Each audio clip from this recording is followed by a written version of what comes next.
The impact of The Exorcist can hardly be underestimated, but what's often forgotten is that The Exorcist was based on a true case. In the summer of 1949, the Washington Post ran a series of stories about a local boy who had supposedly been possessed by the devil. Tom Allen's Possessed is based on a diary of the event. The diary is the only modern account of an exorcism written by the people who were there. There was a boy I call Robbie, going on 14. He's living in a suburb of Washington. He has an aunt who lives in the Midwest but comes and visits him frequently. She and he bonded over the idea that she had that she could use a Ouija board to communicate with the dead.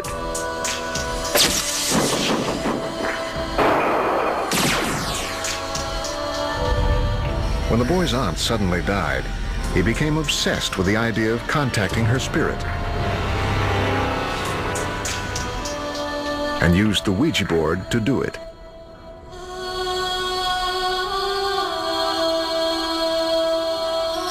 It wasn't long before strange things began to happen in Robbie's house.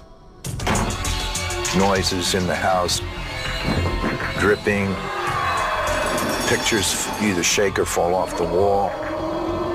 There were things going on all over the house. Lots of things seem to happen in his bedroom.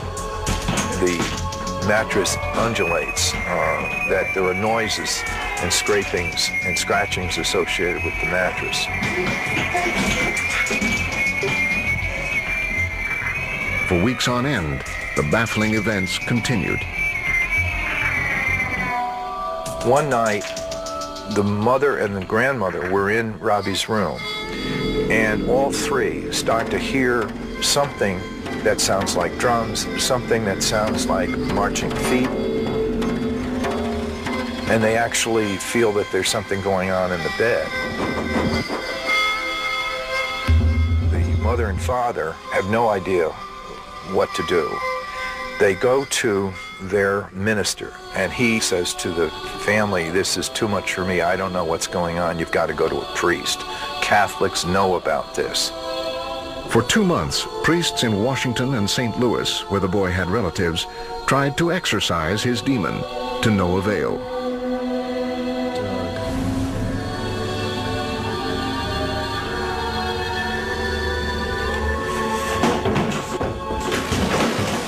One night, Robbie's parents found his bedroom door blocked by a 50-pound bookcase.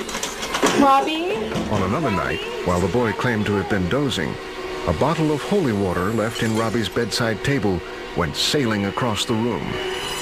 As the exorcisms went on, more seemingly supernatural incidents occurred. Scratches began to appear on the boy's body, including the word hell on his chest.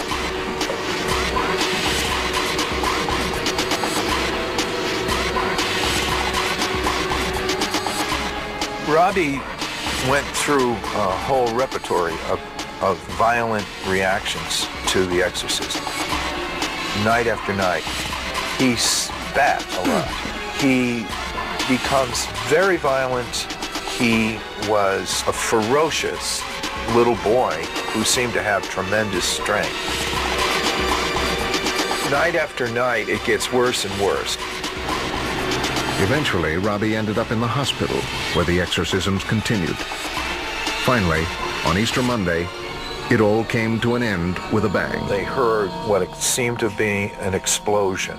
It was like a gunshot. It echoed throughout the whole hospital. And they rushed into the room where Robbie was. Everyone knew that that's undoubtedly the source of this strange event. And there he is sitting up on the bed, and it's all over. As St. Alphonsus says, and I mentioned to you already several times, the prayer of a sick man, or rather, the confession of a sick man is sick. In other words, it's rarely valid. He's sorry because he's sick and he's going to die. He's not sorry because of his sins.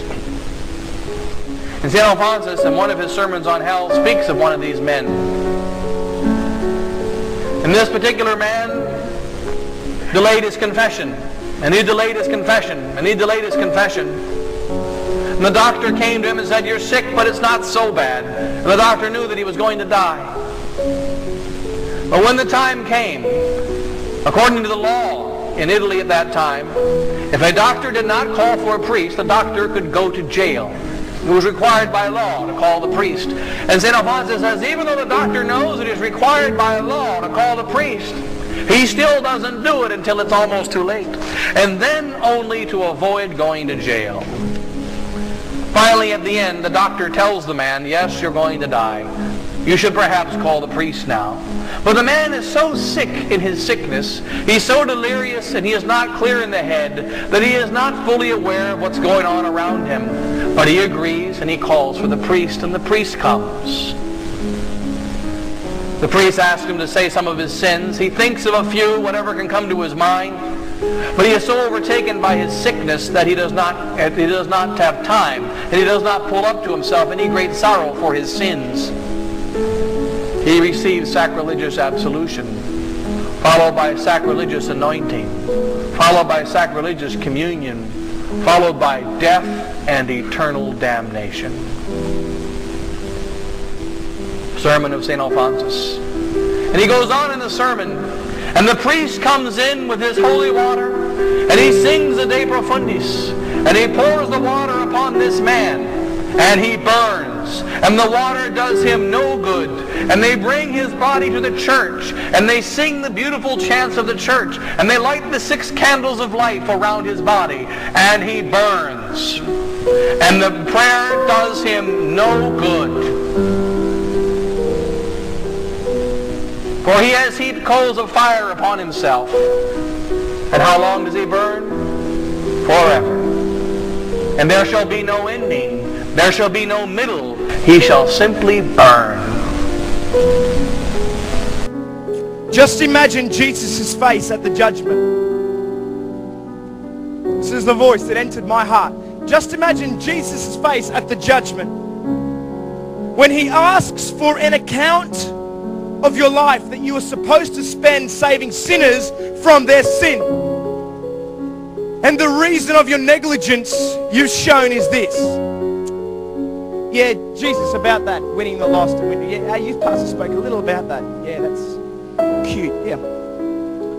Lord, I much prefer to use the life you gave me to eat, drink, party, while your dear children must suffer eternally to pay for my negligence and my irresponsible carelessness.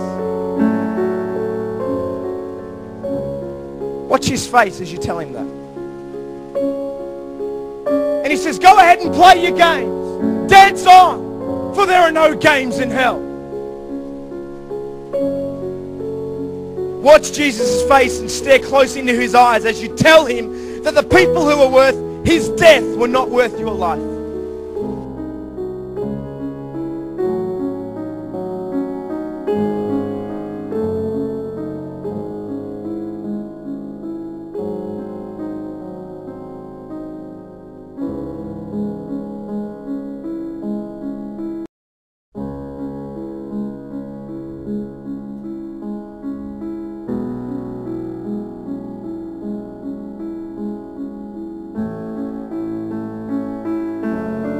The eternal judge will say, As for you, since you have renounced and despised my grace, depart from me, you cursed, into the everlasting fire. Depart from me, for I will neither see nor hear you any more. Go and go with my curse upon you, since you have despised my blessing. And where, O Lord, are these miserable wretches to go? Into the fire, to hell, to burn both soul and body. And for how many years, or for how many ages? For all eternity, as long as God shall be God. Who can describe the mourning that will prevail among these suffering creatures? Bethink thyself, whoever you are who hears this, what awful despair would seize upon thee if thou were among the number of these lost souls. Alas, what have we done? Woe to us, most miserable ones! Cursed be thou, my wife, who did provoke me to sin. Cursed be you, my children, who are the cause of my damnation. Cursed be you, my friends,